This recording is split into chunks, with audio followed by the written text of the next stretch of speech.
The Reinvention of Edison Thomas, Chapter 6, Part 1. Breathe in, breathe out. Mom, said Eddie, with a mouthful of cornflakes, are there any more clean pillowcases? There are none left in the hall closet. I'm sorry, dear, said Mom. I haven't had a chance to do any laundry this week. Mom worked as a freelance graphic artist.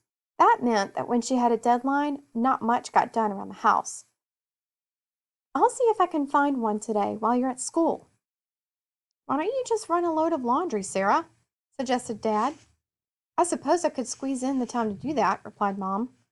I'm hoping to get that project done today. How long can it take to throw some laundry in the machine and push a button? I said I would try, Jeff.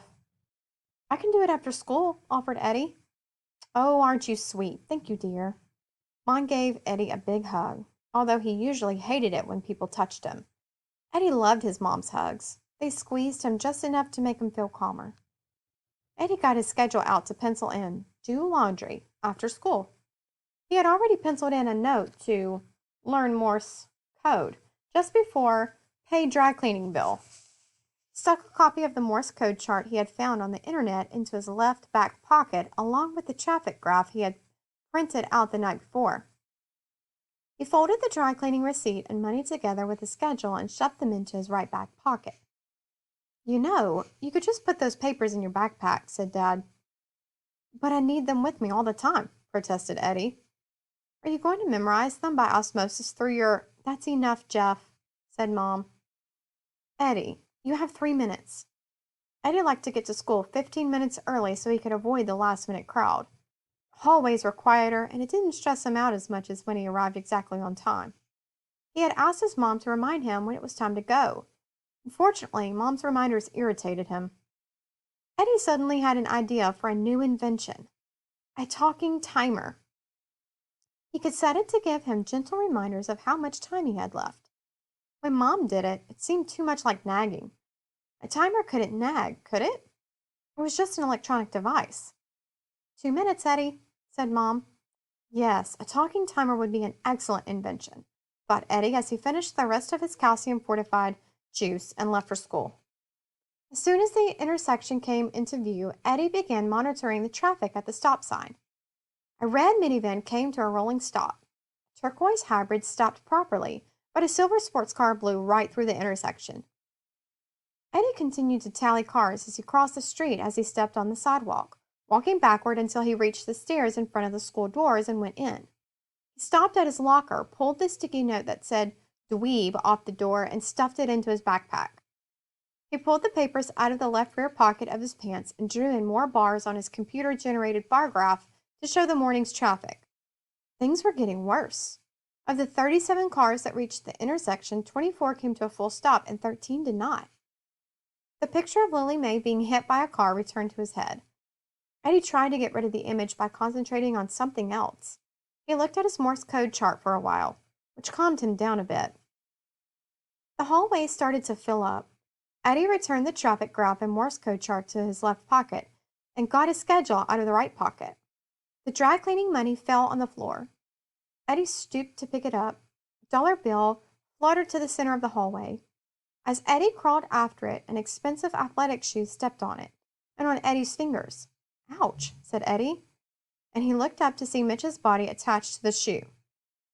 Next to him, Mark poked his elbow into Mitch's ribs and laughed. There you go, E.T. We wouldn't want you to lose your money, said Mitch. Thank you, Mitch, said Eddie, rubbing his fingers. He was sure Mitch didn't mean to step on them. What do you... But Mitch had already walked away. Eddie gathered up the rest of the money. Hey, Eddie, came Justin's voice. What did you think of the math homework? Did you get that last one? That was a killer. Wait, said Eddie as he finished counting the money. He had recovered it all. Oh, is that money for me? Thanks. No, it is for Mira to pay for dry cleaning her sweater. Relax, I didn't mean it, said Justin. Listen, do you want to go to... Justin, are you in my math class? Said Eddie, pulling the papers back out of his left pocket. What about it? I found this code we can use to communicate secretly with each other. Nobody will know what we are doing. We can tap out messages with our pencils. Yeah, but It is called Morse code, named after Samuel Morse, who invented it in the 1830s to use with the telegraph. They also used it for radio.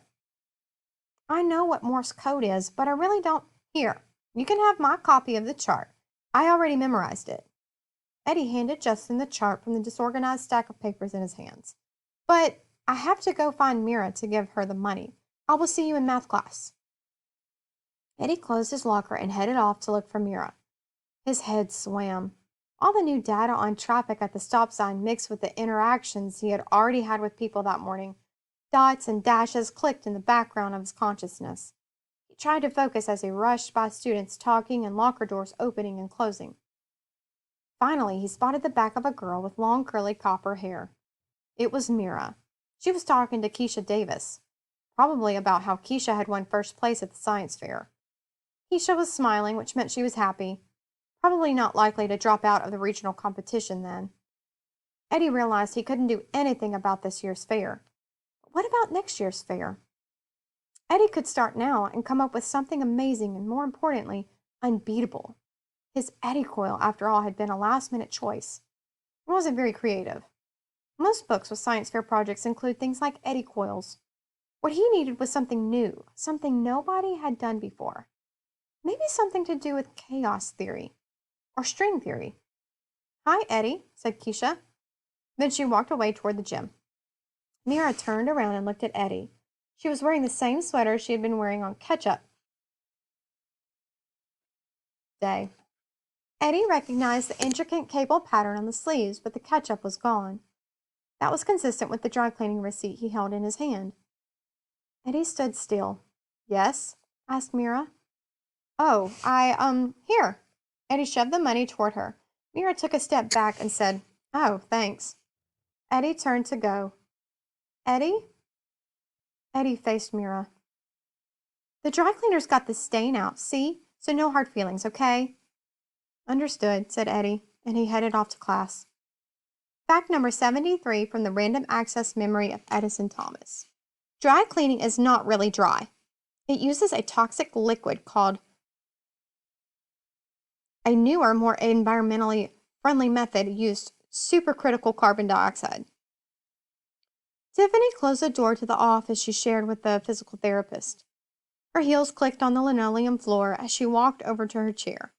How is your stress level today? Relatively high.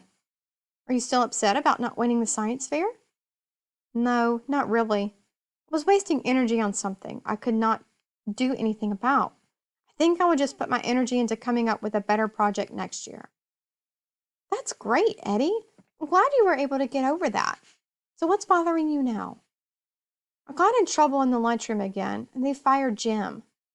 Who's Jim? The crossing guard at the corner of Delaware and Hatteras. Now the cars do not even stop at the stop sign. Well, an average of 24% of the cars do not come to a complete stop in the morning, and 18.4% do not come to a complete stop in the afternoon. I printed out a traffic graph. Eddie pulled the graph out of his pocket and unfolded it. It was rumpled from being folded and unfolded and shoved into his pocket. Eddie carefully smoothed it out on the desk and held it down so Tiffany could appreciate it. It showed the traffic patterns at Delaware Avenue and Hatteras Street for the whole week. Tiffany looked at it. She smoothed a few wisps of her hair with her hand. When it was pulled back tightly as it was today, it was as black and shiny as polished onyx. So this is stressing you out? They are breaking the law, and people could get hurt. Maybe you should just let it go, suggested Tiffany. Eddie took his hand off the graph and the paper crinkled up a little. Tiffany corrected herself. I mean, you should not get so stressed about it.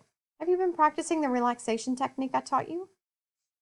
Yes, but it does not work very well. Tiffany's technique didn't work any better than reciting elements. What kind of picture do you make in your head?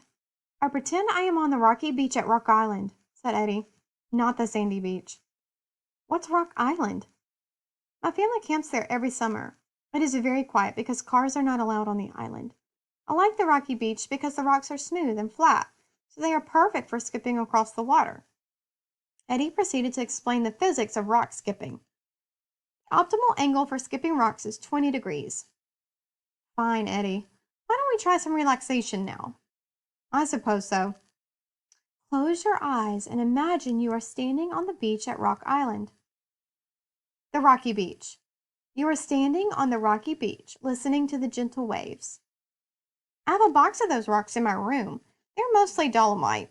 That is calcium magnesium carbonate, a white or pinkish sedimentary rock.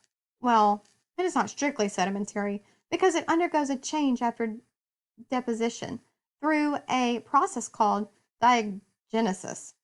It is not exactly metamorphic either, but that's great, Eddie. Let's keep working on this. I want you to take 3 deep breaths and let them out slowly. As Eddie began his deep breathing, he remembered that police officers are trained to relax their bodies so that they can perform better under extremely stressful conditions. Deep, rhythmic breathing can reduce levels of stress hormones like adrenaline circulating in the blood. With each breath, Eddie imagined his lungs filling with oxygen. He imagined the path by which inhaled oxygen is delivered to each cell in the body. Pulmonary vein, left atrium, left ventricle, aorta, arteries, arterioles, capillaries. He pictured each cell taking in oxygen and releasing carbon dioxide back into the blood. Capillaries, venules, veins, vena cava, superior and inferior, back to the heart. Eddie pictured the heart pumping the depleted blood back to the lungs, where Eddie slowly breathed out the carbon dioxide. Eddie? Huh? Eddie, wake up, said Tiffany. You don't want to be late for lunch.